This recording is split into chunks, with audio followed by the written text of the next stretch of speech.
A basement filled with every cursed item on the planet? What could go wrong?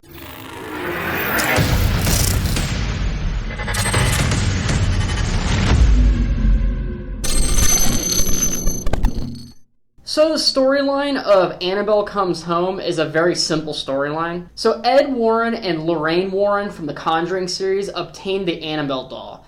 And what they do is they lock her up in I guess you could say like their basement of like hellish conjuring items or whatever to contain her. They figure out really fast that the doll isn't possessed, but is a beacon for spirits and demons. I picture Pokemon Go when I think of a beacon. And the reason is that if you ever played Pokemon Go, you can see specific areas that have like just an irregular amount of Pokemon.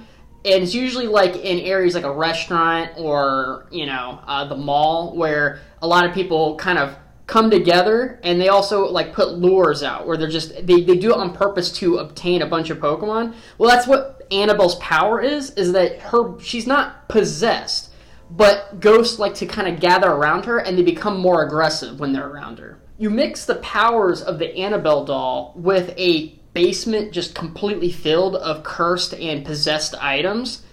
That's like kind of like the Avengers of the ghostly world. You know what I mean? And that's basically the gist of the movie. What's interesting about this Annabelle Comes Home movie is that the Warren mother and father, the Warren families, like the Conjuring main characters, are actually not the main characters in this movie. The main characters are Judy, the Warren family's daughter, or I guess you'd say Judy Warren, whatever. The best babysitter in the world that really needs a raise, and the dumb friend of the babysitter. Those are the three main characters of the movie. There's not much to say about this movie. It's kind of the same story structure of Cabin in the Woods or The Evil Dead 2. It's basically you find a cursed item, and then you have to figure out how to like uncurse that situation. That's basically it. It's a cursed item that they find, and then they have to figure out how not to die from this cursed item and uncurse it or like unpossess it. I'm trying to be like kind of general here, so you guys don't know exactly what happens, but